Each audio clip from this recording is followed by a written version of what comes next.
अरे क्या दिखा रहे मिश्रा जी, कुछ अच्छा दिखाइए ना। अरे कहीं और देखते इम्पोर्टेड हैं। क्वालिटी है ये सब। हाँ अरे ये देखो, ये वाला अच्छा है, रंग भी पसंद है, दे दीजिए ना इसको। मिश्रा जी बहुत बढ़िया है, इसको हमारे लिए पैक कर दीजिए। तू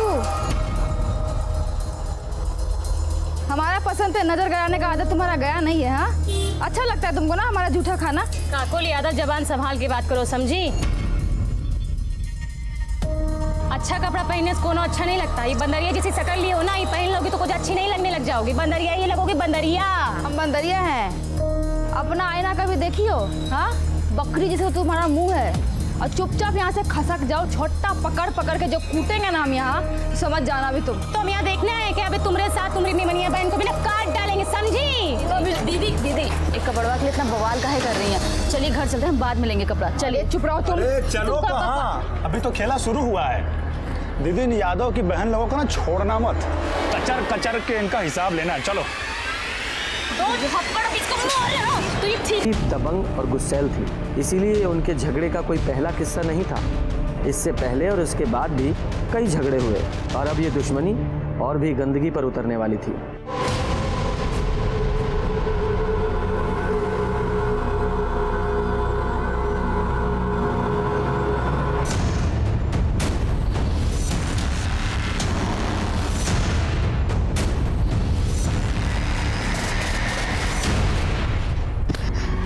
अम्मा उस साली काकुल सरपंच के लिए फॉर्म भरी है।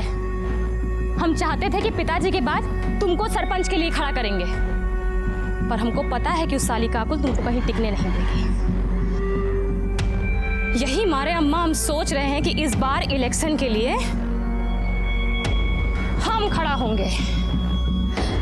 उसका सारा जमानत हम जब्त कर। हाँ हमको मनुष्य बोलती है, हमको मनुष्य बोलती है, हमको मनुष्य बोलती है, हमको छोड़ती है।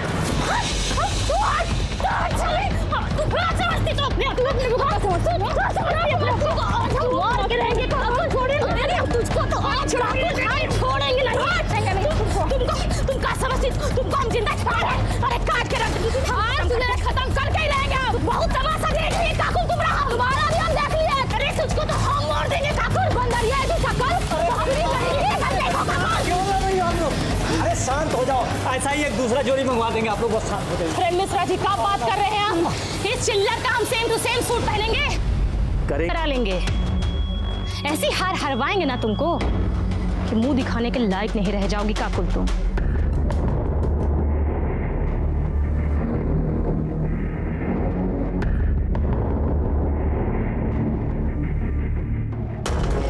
अबे ई का हुआ?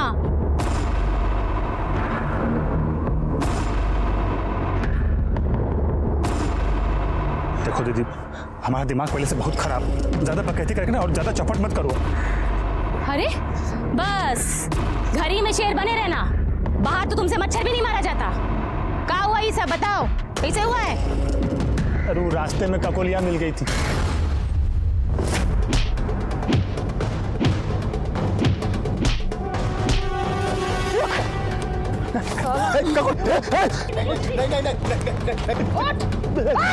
चल जाएगी। अब ये अगर खोपड़िया में उतार दे तुम्हारा। अरे रे रे रे रे रे रे रे रे रे, ये तो कांप रहा है। एक और मार इसको, हमारी तरफ से नामर्द कहीं का। तू काकुलिया तुमको डांटी और तुम पैजामा में मुंह दिए।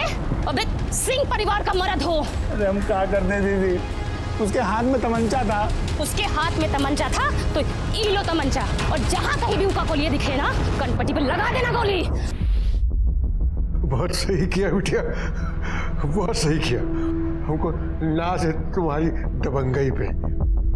अरे बेटा नहीं हुआ तो क्या हुआ, हमेशा की तरह सरपंच का इलेक्शन यादव परिवार से ही जीतेगा। वो तुम होगी। अरे बाबूजी आपका आशीर्वाद रहा ना तो इस बार पक्का बनेंगे। हमारा आशीर्वाद तो हमेशा ही रहेगा, पर इलेक्शन में खड़ा होने के लिए कोई नॉमिनेशन फॉर्म भी तो भरना पड़ेगा ना। वही भर के तो वापस आ रहे थे कि देखे रवि इसको छेड़ रहा है। देखिए ना, पॉइंट वे में मुतवा दिए उसको, देखिए। दीदी हमको अभी भी लगता है कि आपको रवि को इतना बेइज्जत नहीं करना चाहिए था। अरे थोड़ा सा वार्निंग देके छोड़ देती, सब वहीं खत्म हो जाता। अब पता नहीं वो चंपा बदला लेने के लिए क्या क्या करेगी। तुम पगला गई हो का? वो चंपा कुछ करेगी और हम यहाँ घर में मुंह पे टेप साट के बैठे रहेंगे। दीदी हम ये नहीं तुम जाके चुपचाप पढ़ो। अरे गीता, इतना काहे डरती हो? अपनी बहन को देख, इससे कुछ सीख। तेरा यही हाल रहा ना तो चंपा सिंह और उसके परिवार का सामना अकेली काकुल को ही करना पड़ेगा। रवि, तमंचा चलाने के लिए ट्रेनिंग की नहीं, जिगर का जरूरत है। दुश्मन सामने हो ना, लगा दो कनपटी पे, बाकी जो होगा देखा जाएगा ना। और रही बात उस काकुल की, उसको तो हम नहीं छोड़ेंगे, जिंदा गाड़ के रख देंगे तुमको काकुल हम।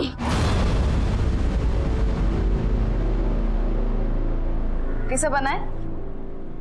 आज हम बहुत ही खुश थे बाबूजी, इसलिए बनाए हैं। नहीं तो रोज तो गीता के हाथ का फीका खाना ही खाना पड़ता है आपको। ये लीजिए।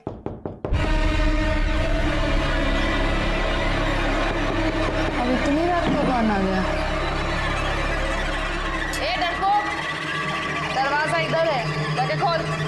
नहीं दीदी, हम नहीं खोलेंगे। हमको पक्का पता है चंपा है, अपने भाई का बदला लेने आइए, हम नहीं खोलेंगे। हम यहाँ बैठे हुए हैं ना, जाके खोल। बाबूजी बोलो ना आप दीदी को, हम नहीं। जा, ये लीजिए। कौन है? कौन? कौन?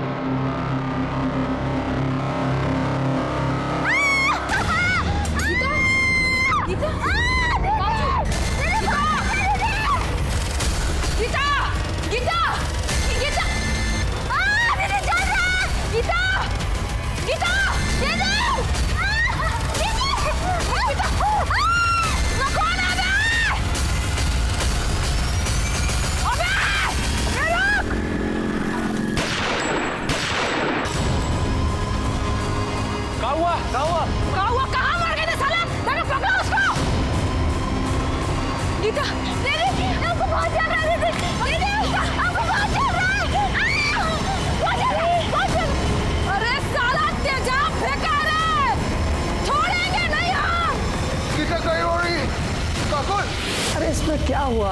अगर तुमने 10 फॉर्म भरे और उनमें से किसी में कुछ नहीं हुआ है, ठीक है, टेंशन मत लो। गीता पढ़ा करो, उसमें साफ लिखा है कि कर्म करो, फल की चिंता बिल्कुल मत करो। हमारी बात सुनिए। आप अंदर ऐसे नहीं जा सकते, हमारी बात नहीं करते हैं। शांत, क्या हुआ?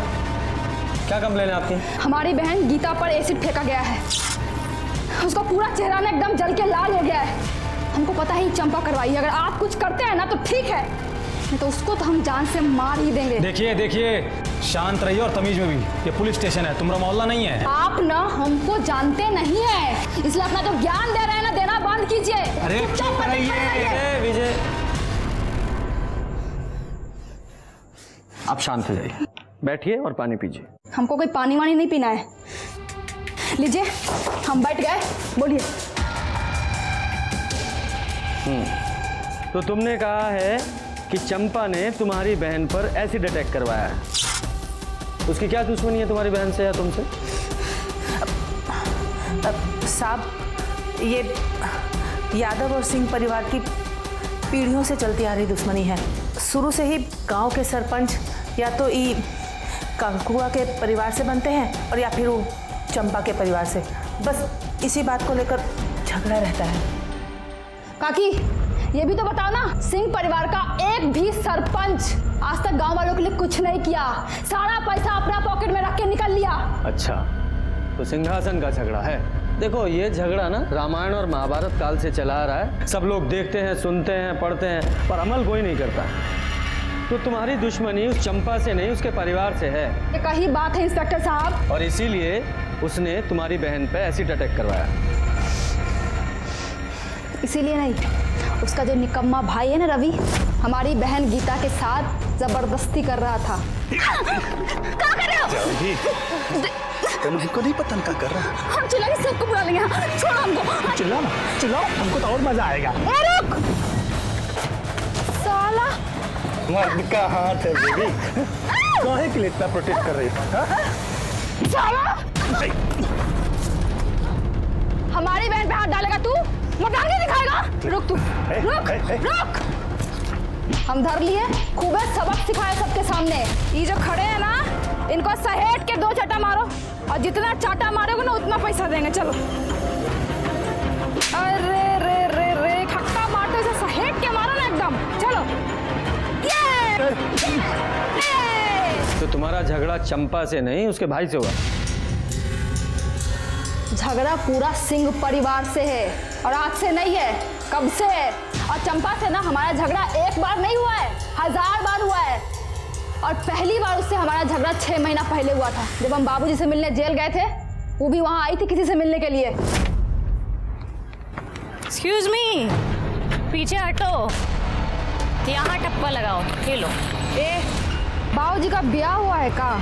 हाँ, चुपचाप से ना पीछे जाने तक देख कंटाप के पीछे खींच के दो। अबे तुम तो खालती बोलती रहती हो, हम तुमको देंगे। ये लो, समझी? इसको बोलते हैं कंटाप। तुमको मारी, तुमको तो छोड़ेंगे नहीं, हमको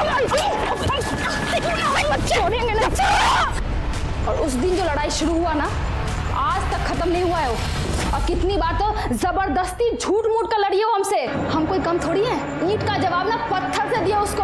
जो कुछ भी किया ना आज तक, एकदम सीना ठोक के सामने से किए। उसकी तरह नहीं रात के अंधेरे में ऐसी ठगवाई। गीता कहाँ है? बेटा, बहुत बुरा हुआ तुम्हारे साथ। अच्छा एक बात बताओ, जिसने तुम पर एसिड फेंका, तुमने देखा था उसे? तू रोना शुरू मत कर। हाँ, सब सच बता।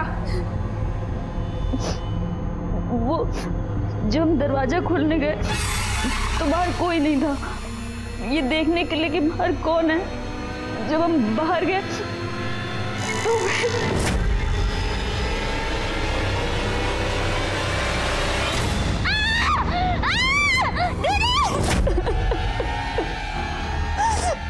भाग गए सबके सब साले।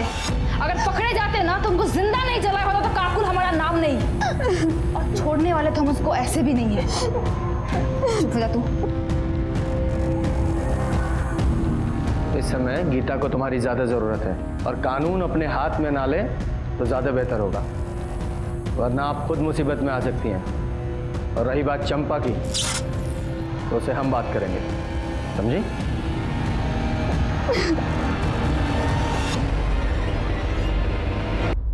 सर अभी चंपा के घर चलना है क्या? विजय, अभी तो लेट हो गया है। वैसे भी 8 बजे के बाद किसी महिला से तो पूछताछ कर नहीं सकते, कल सुबह बात करते हैं।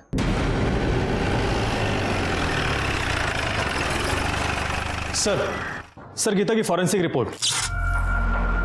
सर रिपोर्ट के मुताबिक गीता पर एसिड फेंका गया था। एसिड कहां से आया था और किसने फेंका था, यह अभी तक पता नहीं चल पाया है। और सर काकुल के पड़ोसियों का कहना है कि उन्होंने एक आदमी को भागते हुए देखा था, लेकिन उसका चेहरा नहीं देख पाए थे क्योंकि उसने अपने चेहरे पर गमछा बांधा हुआ था।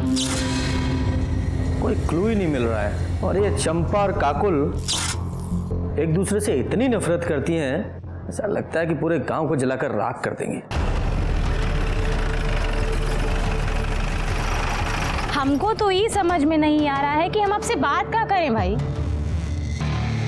सभी कुछ तो साफ साफ दिख रहा है ना कि गांव का चुनाव नजदीक है, और गांव के लोगों का सहानुभूति पाने के लिए वो ककुलिया खुद अपनी बहनी पे जा फितवाई है और इल्जाम हम पे लगा दी है, ताकि गांव के लोगों का वोट उसको मिले, हमको नहीं। सर वो कुछ भी बकैती काटी और आप आगे मुंह उठा के हमसे बात करने के लिए, गजब है। हम सिर्फ अपनी ड्यूटी कर रहे हैं, आपसे कुछ सवाल पूछने हैं।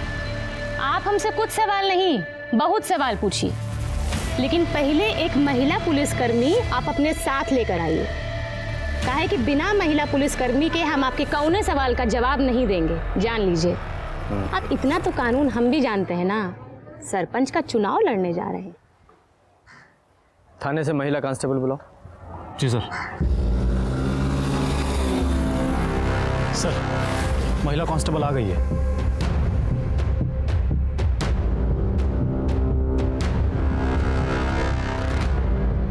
हाँ तो चंपा जी। 1 मिनट सर। रवि, जरा हमारी पूछताछ का वीडियो बनाओ ना। अब इनका कौनो भरोसा, हमरे बयान को कुछ तोड़ मरोड़ कर पेश कर देंगे, हमरी तो लंका लग जाएगी, है ना? आओ। हाँ दीदी रुको, ये पकड़ो अम्मा। तो गई तैयारी? जी दरोगा जी। सवाल पूछे? हाँ हाँ, पूछिए पूछिए। जब गीता पर एसिड फेंका गया तो आप कहाँ थी?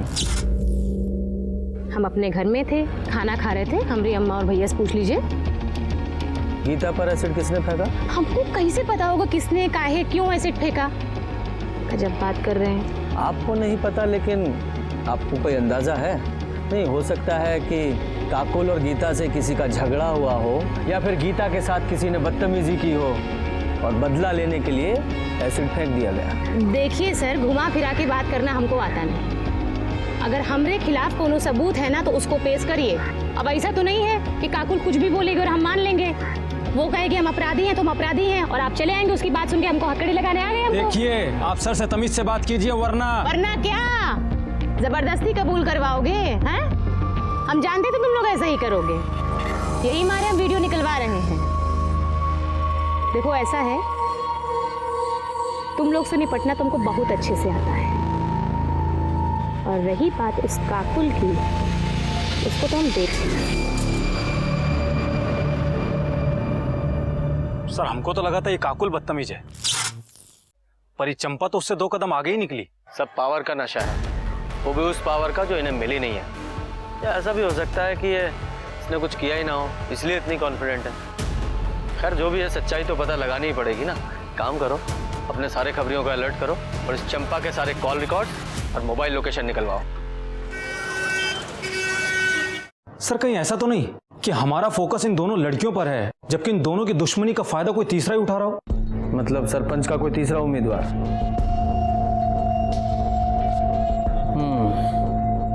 पॉसिबल तो है। चेक करो कोई ऐसा एंगल है क्या। Yes sir. और सर चंपा के बारे में एक इन्फॉर्मेशन मिली है। सर 6 महीने पहले चंपा ने एक रिपोर्ट लिखवाई थी कि उसके साथ में रेप हुआ है। रेप एक्यूज्ड का नाम संजय झा है, और सर संजय झा भी जेल के अंदर है और उसका ट्रायल शुरू होने वाला है। और सर ये संजय झा कोई और नहीं बल्कि काकुल का बॉयफ्रेंड है।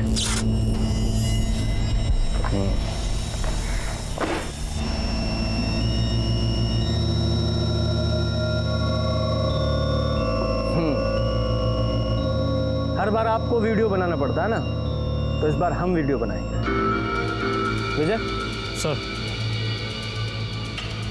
आप लोग वहां क्यों खड़े हैं? आइए बैठिए। 2 गवाह भी चाहिए ना, इसलिए।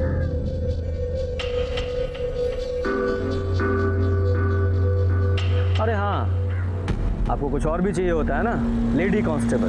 मैडम आप भी आइए फ्रेम में। विजय सब है ना फ्रेम में? हाँ सर, सबके सब फ्रेम में है। सब ठीक है?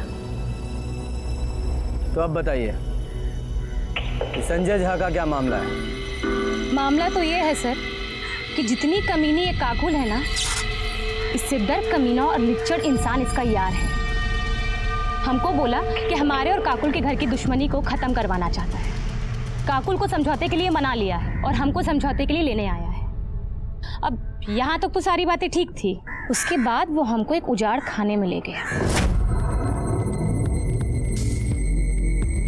अबे तुम तो हमको बोले कि हमको काकुल बुलाई है, पर यहाँ तो कौनो है नहीं।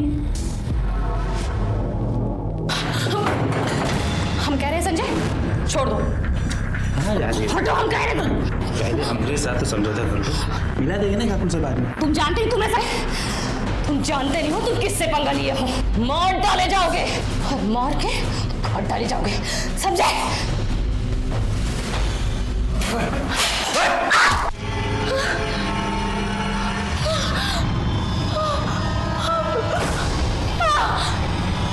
वहाँ रह जाकर उसने हमारे संग जोर जबरदस्ती की और हमको छोड़कर भाग गया। उसको ये लगा कि उसने हमारी ज़िंदगी बर्बाद कर दी। हम घर जाके रोएंगे, टूट जाएंगे, और पुलिस के पास जाने के लिए तो हम सोचेंगे भी नहीं, पर ऐसा कुछ नहीं हुआ।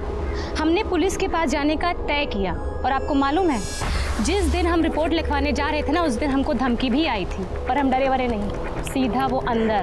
दोषी साबित हुआ है वो। अगले महीने उसकी पेशी। ये संजय कौन सी जेल में? पटना। जी। अरे साहब आप जानते नहीं हो चंपा को, बहुत ही घात चीज़ है वो। झूठा आरोप लगा के हमको अंदर करवाई है साहब। मतलब तुम वहाँ चंपा को काकुल से मिलाने नहीं लेके गए थे? वहाँ क्या साहब, हम उसको कभी कहीं नहीं लेके गए। उस घर में भी उसी ने हमको बुलाया था कि वो काकुल के साथ समझौता करना चाहती है, पर उसकी एक शर्त थी। वो शर्त बताने के लिए हमको वहाँ बुलाई थी साहब, कि हम काकुल को मना सके। लेकिन साहब जब हम वहाँ पहुँचे तो हमने देखा चंपा।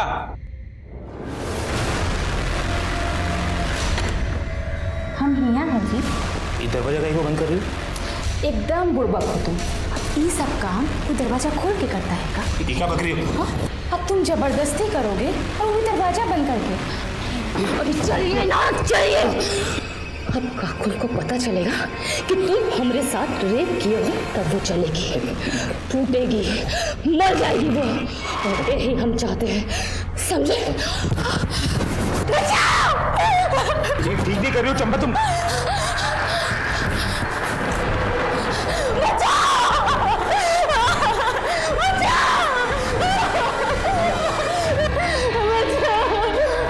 क्या हुआ?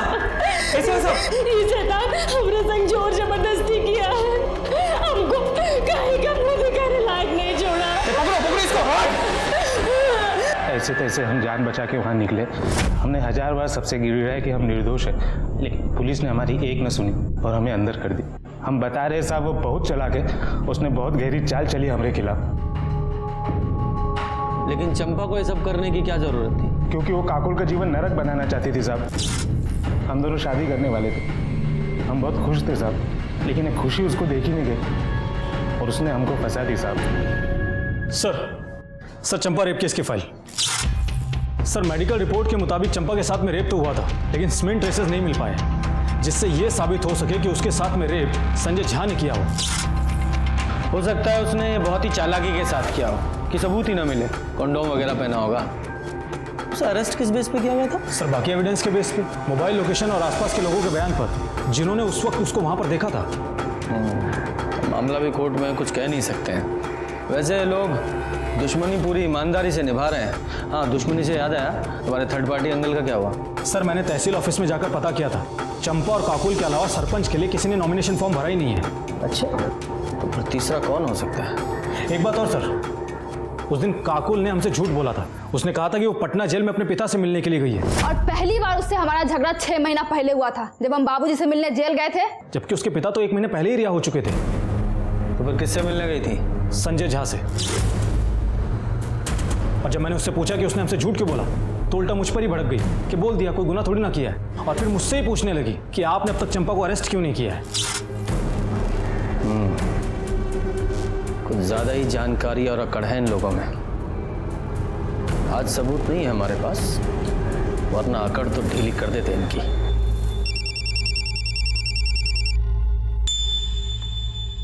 हेलो, बहुत बढ़िया, लेकर आओ उसको। सर लगता है सबूत मिल गया हमको। चलो साहब आ गए। चल।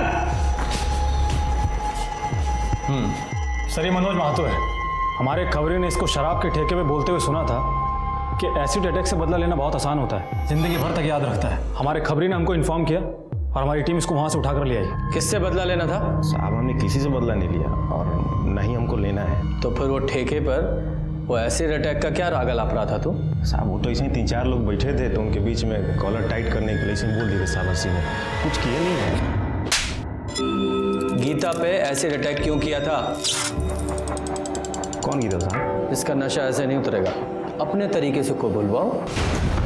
सब याद आ गया साहब, याद आ गया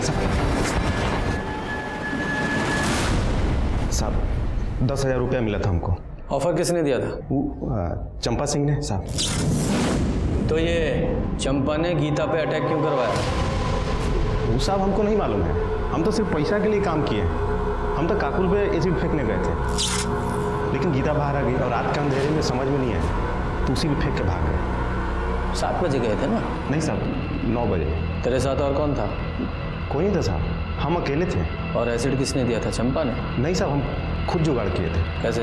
साहब हम बिलालपुर के हैं ना, वहीं एक केमिकल फैक्ट्री में काम करते हैं, तो वहीं से थोड़ा सा चुरा लिए थे। अच्छा। कमला, तुम घर का काम संभालो, हम पुलिस स्टेशन होकर आते हैं। अरे रवि बेटा जल्दी आओ, गाड़ी निकालो। हाँ माँ, बस गाड़ी बांध रहे हैं। चलो।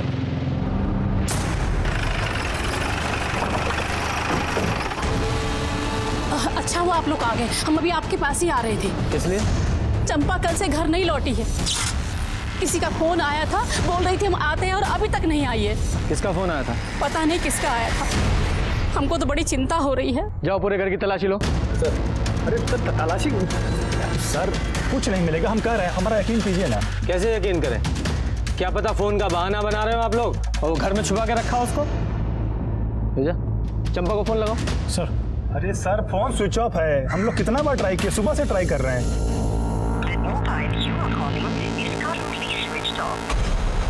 सर फोन तो स्विच ऑफ आ रहा है, हम बोले थे ना सर आपको। सर पूरा घर ढूंढ लिया पर चंपा कहीं नहीं मिली। सर कहा था ना आपसे हमने।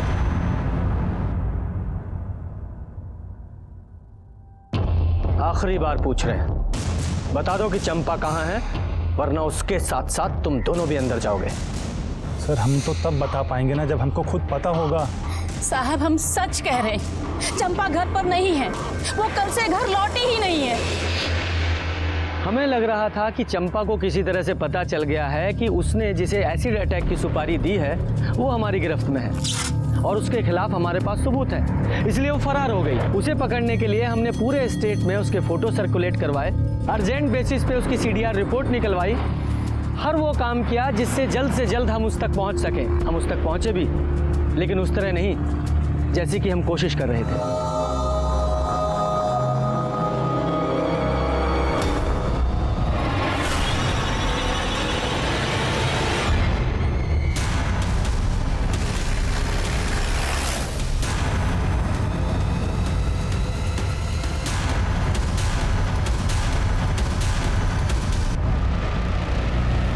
ये घाव देखकर ऐसा लगता है जैसे किसी कट्टे से गोली मारी गई है, क्योंकि रूरल में लोग ज्यादातर उसी का इस्तेमाल करते हैं। विजय, बॉडी को पोस्टमार्टम के लिए भेजो और आसपास के लोगों से पता करो कि किसी ने कुछ देखा है क्या। और हाँ, वो जो कट्टा सप्लायर है उसका भी पता करो कि उसने कट्टा किसको बेचा था। सर दो परिवारों के बीच की लड़ाई एसिड अटैक से शुरू होकर अब मर्डर तक पहुंच गई थी। चंपा के सीने में गोली मारी गई थी, लेकिन उसकी मौत दम घुटने की वजह से हुई थी। इसका मतलब उसे जिंदा दफनाया गया था। चंपा का मोबाइल और उसका रिवॉल्वर दोनों ही हमें नहीं मिले। सर चंपा के call records. Sir call records के मुताबिक चंपा का फोन शाम को 7 बजे स्विच ऑफ हो गया था। सर स्विच ऑफ होने के आधे घंटे पहले चंपा को एक नंबर से फोन आया था जिसके बारे में जमुना हमको बता रही थी। किसी का फोन आया था, बोल रही थी हम आते हैं और अभी तक नहीं आई है। और सर वो नंबर किसी और का नहीं बल्कि काकुल का है। सर चंपा को आखिरी बार फोन काकुल के फोन से आया था। लेकिन ये काकुल चंपा को फोन क्यों करेगी? कहीं ऐसा तो नहीं इस काकुल का ही चंपा के मर्डर में कोई हाथ हो? उसने अपनी सबसे बड़ी दुश्मन को फोन किया, वो भी उसके मर्डर से आधे घंटे पहले। अरे काहे टेस्ट हुए बाहर रही हो? हम नहीं मारे उसको, अपनी बहन पे भरोसा नहीं तुमको। देखिए पगला गई एकदम पगला। इसको लगता है कि चंपा को हम मारे हैं। सिर्फ ऐसे ही नहीं, हमें भी ऐसा ही लगता है।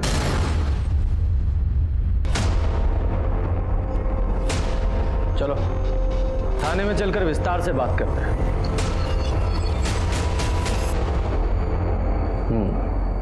चंपा के मर्डर से आधा घंटा पहले तुमने उसे कॉल किया था, उसके बाद वो अपने घर से निकली थी, उसके बाद वापस नहीं लौटी।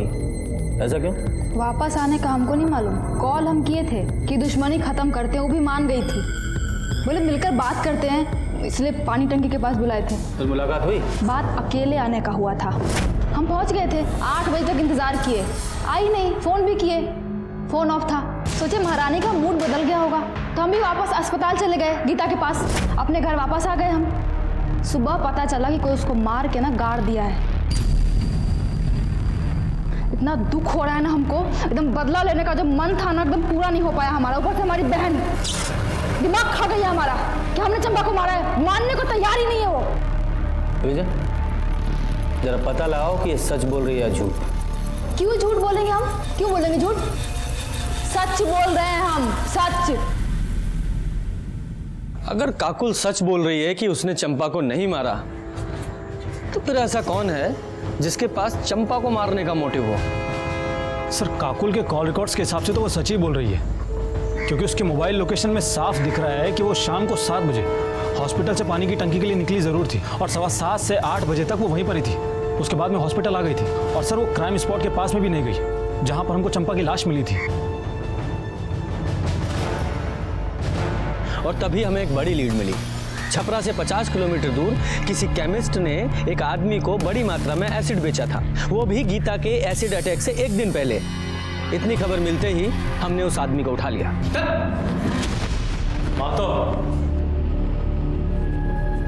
यही है ना वो जिसे तुमने एसिड बेचा था? नहीं सर, ये वो आदमी नहीं है। वो लड़का तो बहुत कम उम्र का था, लगभग 20 के आसपास उसकी उम्र होगी। अच्छा, तुमने कहा था कि उस लड़के ने अगले दिन तुम्हें फोन किया था। जी। तुम्हारे फोन में उसका नंबर होगा, विजय को नोट कराओ। जी। विजय, इस नंबर के सारे कॉल रिकॉर्ड्स और लोकेशंस निकालो। जी सर।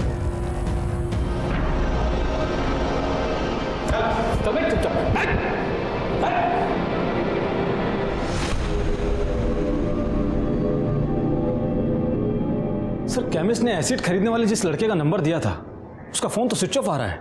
सर केमिस्ट ने जो नंबर दिया था उसका कॉल डिटेल्स और मोबाइल लोकेशन आने में तो अभी टाइम लगेगा, लेकिन ये पता चल गया है कि वो नंबर ललन यादव नाम के कुख्यात अपराधी का है और सर उसका एड्रेस भी पता चल गया सर। विजय, जब तक सीडीआर रिपोर्ट नहीं आती ना तब तक इस लल्लन यादव के घर पे जाके चेक करो मिलता है कि नहीं। सर ललन अपने घर पर नहीं मिला है, लेकिन हमने अपना एक कांस्टेबल 24 घंटे सिविल में नजर रखने के लिए तैनात कर दिया है। शायद अपने बीवी बच्चे से मिलने के लिए आए और फिर हमारे हाथ लग जाए। ये लल्लन अपने घर जब आएगा तब आएगा, लेकिन उसके कॉल डिटेल्स आ गए। ये देखो, इस लल्लन यादव का फोन गीता के एसिड अटैक से अगले दिन से ही यानी कि 17 तारीख से ही बंद था। उसने चंपा से कभी भी बात नहीं की थी। और एसिड अटैक के 2 दिन पहले से जिस नंबर से लल्लन की सबसे ज्यादा बात हुई है वो है गीता यादव का। क्या सर गीता अपने ऊपर एसिड अटैक क्यों करवाएगी? तो मनोज अब तक हमसे झूठ बोल रहा था कि चंपा ने उसे एसिड अटैक की सुपारी दी थी। अब कॉल रिकॉर्ड से तो ऐसा ही लग रहा है। अब मुझे समझ में आ रहा है कि जब हम केमिस्ट को मनोज से मिलवाने लेकर गए थे तो मनोज की हालत क्यों खराब हो गई। सच बोल, सच। सर हमको बिल्कुल समझ में नहीं आ रहा है कि आप क्या पूछ रहे हैं साहब। अच्छा, समझ में नहीं आ रहा है, ठीक है, तो हम तेरी मदद करते हैं। दोबारा पूछते हैं, गीता पर एसिड अटैक तूने किया था? हाँ सर। कितने बजे? 9:15 बजे। नहीं, 9 बजे या 9:15 बजे? 9:15 बजे साहब। सर ये झूठ बोल रहा है, इसने अपनी स्टेटमेंट में 9 बजे का टाइम लिखवा है। ठीक है, ठीक है, इतना चला लेते हैं, 15 मिनट चलता है ना? तो वो एसिड तू कहाँ से लेकर आया था? बताया तो था आपको कि जिस कंपनी में काम करता था वहीं से लेकर आया था साहब। फैक्ट्री का नाम बोल। प्रीमियर केमिकल साहब। प्रीमियर केमिकल, राजीव पासवान की फैक्ट्री है ना वो? मेरे को कैसे मालूम साहब, मजदूर आदमी हूँ साहब, मालिक हम लोगों से मिलता थोड़ी है साहब। फैक्ट्री मालिक से मैंने बात की और उसने हमसे कहा है कि उसकी फैक्ट्री में एसिड का कोई काम नहीं है। रख, अब सच बोल वरना।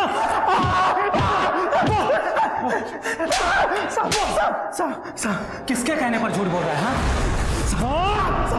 बता रहे साहब, बता रहे।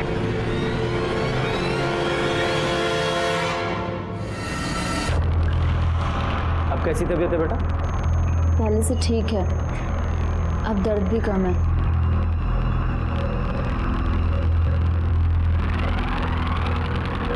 ये फोन तुम्हारा है? हाँ। ये फोन सिर्फ तुम इस्तेमाल करती हो या कोई और भी इस्तेमाल करता है? काकू जी का जब फ़ोन ख़राब हो जाता है तब वो हमारा फ़ोन इस्तेमाल करती हैं हमेशा। तुम्हारे ऊपर जब एसिड अटैक हुआ था उससे 1-2 दिन पहले उनका फ़ोन ख़राब हुआ था, मतलब उन्होंने तुम्हारा फ़ोन इस्तेमाल किया था?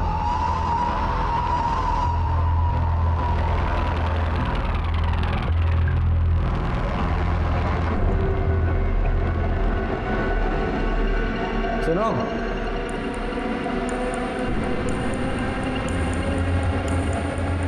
बहुत जल्दी थी ना ये जानने की कि गीता पर एसिड अटैक किसने करवाया। पूछोगी नहीं कौन था वो? किसने कराया पर हमला? चंपा ने ना?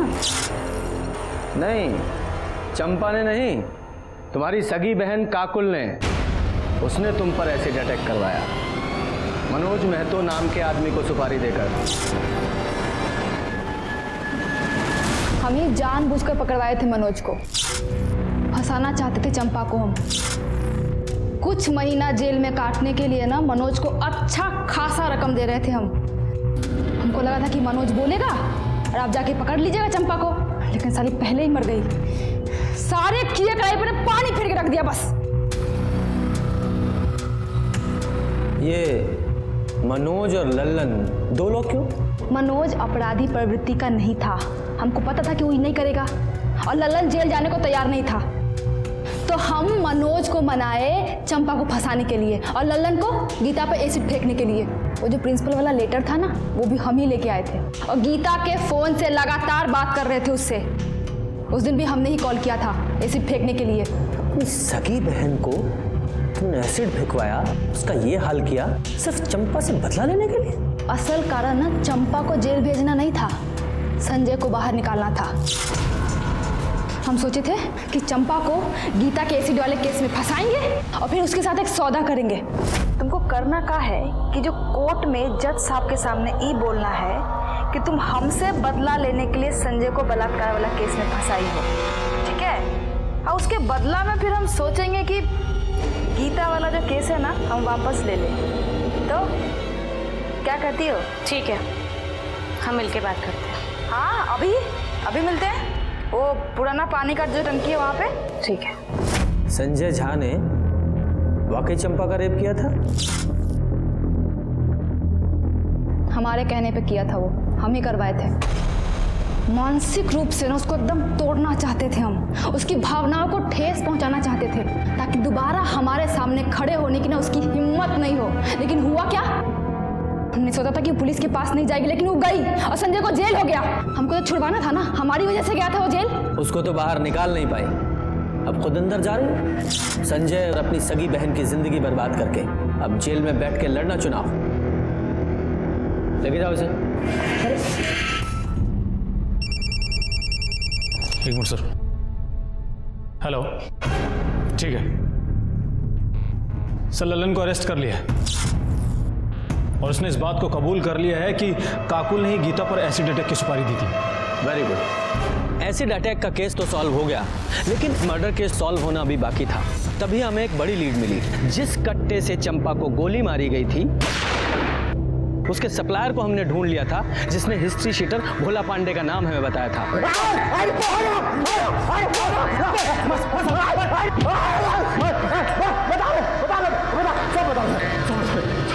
हमको चंपा को मारने का सुपारी हमको मिला था।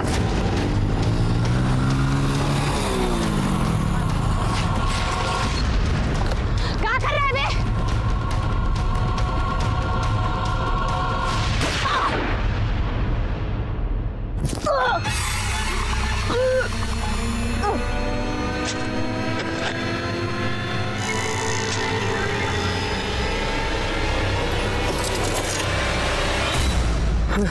भाई, ये जिंदा है?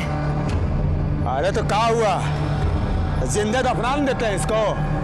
ठीक है भाई, डाल मिट्टी।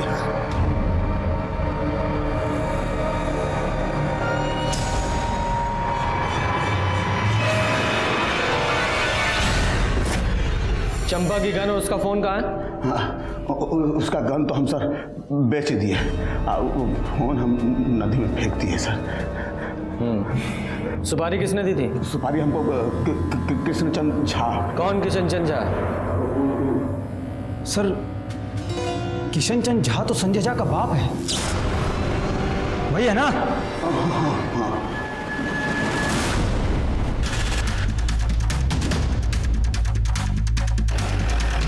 रुक। अरे बैग वैग लेके कहाँ जा रहे हो? साहब बस लिफ्ट चाहिए। अरे तो पूछना क्या है, बैठिए हम छोड़ देते हैं। साहब, चंपा ना झूठ बोल के हमारे बेटे को फंसाई थी। ये शैतान हमरे संग जोर जबरदस्ती किया है। हम बहुत कोशिश की है, बहुत विनती की उससे, मगर केस वापस नहीं ली वो। 2 दिन बाद कोर्ट में पेशी होने वाली थी। साहब बताओ हम क्या करते? हम सोचे कि केस को जड़ से ही समाप्त कर देते हैं। ना चंपा रहेगी तो मुकदमा कैसे होगा, और कोर्ट को मजबूरी में हमारे बेटे को छोड़ना पड़ेगा। बस उसी दिन हम भोला को सुपारी दे दिए। साहब वो हमेशा अपने लोगों से घिरी रहती थी, तो मारने का मौका ही नहीं मिल रहा था। तो वो 21 तारीख को अकेले पानी की टंकी के पास जा रही थी, तो हम नहीं, तुम्हें कैसे पता चला कि वो पानी की टंकी के पास अकेली जा रही है? काकुल बोली थी साहब। काकुल और संजय का ब्याह जरूर ना हुआ हो, लेकिन हम उसको पतोहू मानते थे, और वो लोग अक्सर फोन करके आपस में मिला जुला करते थे। वही बोली थी कि चंपा से सुलह करने जा रही। काकुल ने उसे अकेले बुलाया है। हम समझ गए साहब कि इससे अच्छा मौका नहीं मिलेगा। हम भी खूब उकसाए उसको, बोले कि सुलह कर लेनी चाहिए। तो भोला को बोले तो भोला गया और अकेले में उसको घर दबोचा, मार दिया। ये केस एसिड अटैक से शुरू होकर पहले रेप और फिर मर्डर तक गया। इस केस में ही शुरू से ही विक्टिम दिखाई देने वाली काकुल अपराधी निकली, और अपराधी दिखाई देने वाली चंपा वो बुरी तरह जुर्म का शिकार हुई।